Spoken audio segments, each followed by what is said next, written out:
So The Believers is a story about a family of New Yorkers.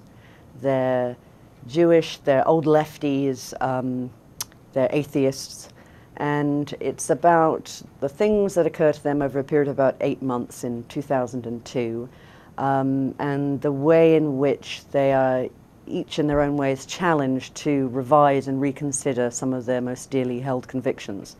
The book is about belief and all kinds of belief, religious, political, beliefs about love and about the state your marriage is in.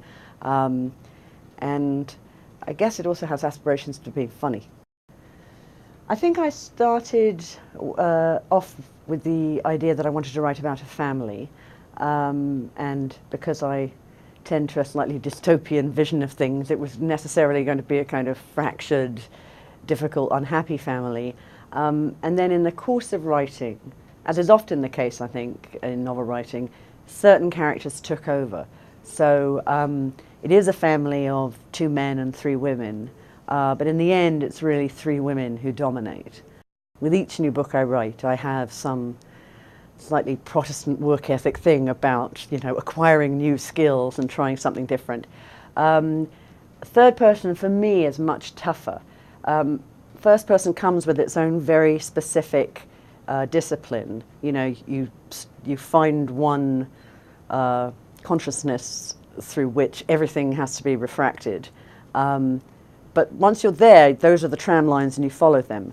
Whereas third person, you're faced constantly with choices about whose point of view you're dealing with now and how soon can you skip into somebody else's point of view. I found it actually intellectually much more complicated and challenging. Well, the thing is, every now and then people will say, goodness, you are fond of writing about unlikable people.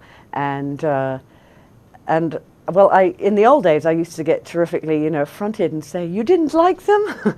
And now I have to kind of own up to the fact that clearly I am somebody who writes, broadly speaking, unsympathetic people a lot of the time.